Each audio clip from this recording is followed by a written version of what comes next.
चल।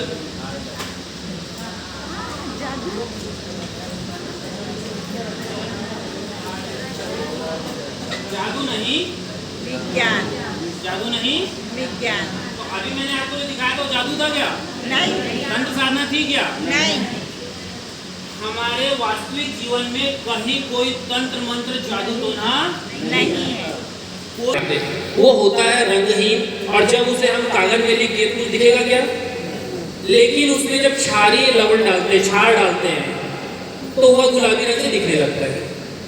इसमें कोई जादू नहीं, कोई तंत्र नहीं, कोई टोना नहीं, केवल 6वीं 7वीं 8वीं का विज्ञान है। आज से पहले आपको इसका कारण नहीं पता था, आज के बाद भी आपको कई बैगा, कई दुनिया, कई तांत्रिक ऐसे प्रयोग दिखाएंगे जिसका कारण आपको नहीं पता होगा। लेकिन आप विश्वास रखिए, कहीं ना कहीं उसके पीछे कोई विज्ञान होगा या हाथ की सफाई होगी, क्योंकि तंत्र मंत्र, जादू टोना, बैगा बुनिया कुछ नहीं होगा। यदि आप इस बात पे विश्वास करेंगे तो कहीं ना कहीं हर चीज के कारणों को खोजेंगे। 7वीं 8वीं का लड़का था, बैठा था, उसके ऊपर सर में सेब गिरा और उसके ऊपर उसने देखा, कौन मारा, कौन मारा? ऐसे आप लोग की बात चल रही थी ना, गाड़ियों को चलता है तो कौन मारा रे गाड़ी के? बहुत टेंशन आया बेचारे को। उसने पूरा खोजा, अपने माँ बाप से पूछा, अड़ोसी पड़ोसी, चाचा से, सबसे पूछा, सर से पूछा। सर बोले ये तो प्रकृति का नियम है, जो ऊपर से नीचे गिरेगा ही। उसने बोला ऊपर से नीचे ही क्यों गिरेगा, ऊपर क्यों नहीं चला गया, दाएं क्यों नहीं गया, बाएं क्यों नहीं गया? बोले नहीं, ऐसे ही होता है। तो ऐसे ही नहीं होता है। उसके बाद वह कई सालों तक उसके ऊपर सोचता रहा, और जब वह कॉलेज में पीएचडी करने गया, जब वो कॉलेज में पीएचडी करने गया, लगभग 20 से 30 साल, और जैसे अभी कोरोना का पीरियड आया था, वैसे ही उस समय एक महामारी आई थी। उस महामारी शायद 1920 के दशक की थी, और यह बोला जाता है कि हर 100 साल में महामारी आती है, इसीलिए 1920 में आई, फिर 2020 में आई। तो उस समय जो महामारी आई, कॉलेज से वापस कर दिया गया, तो वो भी 3-4 साल तक अपने घर में अकेले रहा। तब वहाँ वो लगातार सोचते रहा, और तब उसको पता चला कि हर 2 चीज एक दूसरे को खींचती है।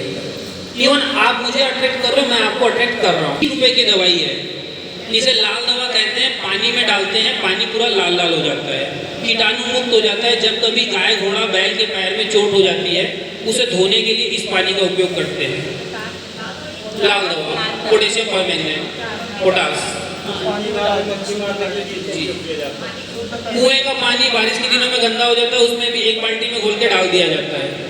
हमारे 6वीं 7वीं 8वीं तीनों में पोटेशियम परमैंगनेट की आवश्यकता पड़ती है हमको, लेकिन कभी हम ऐसा प्रयोग करते ही नहीं। और ग्लिसरीन,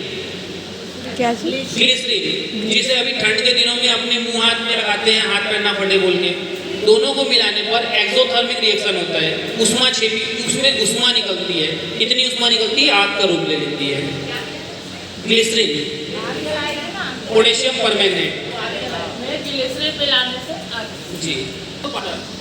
कुछ चीजें होती है, लगभग सभी चीजें गर्म करने पर ठोस से द्रव बनती और द्रव से गैस, लेकिन कुछ चीजें ठोस से सीधा गैस बन जाती। कपूर, नौसादर और आयोडीन, ये 3 चीजों का नाम पाठ में आता है। यदि मैं इसमें साधारण कपूर, यदि जो केमिकल वाला कपूर यूज करेंगे, ये देसी कपूर है, उसमें केमिकल होता है, इसलिए कई बार वो मेल्ट होता है, और मेल्ट होकर हाथ में आएगा तो जलन होगी। ये मेल्ट नहीं होता, सीधे अपना गैस बनता है, ऊपर जलता है। आग किधर जाती है? ऊपर जाती है। गर्मी नीचे आएगी क्या? थोड़ा गर्म लगता है, थोड़ा गर्म। देसी का पहले हम हाथ चेंज कर दें।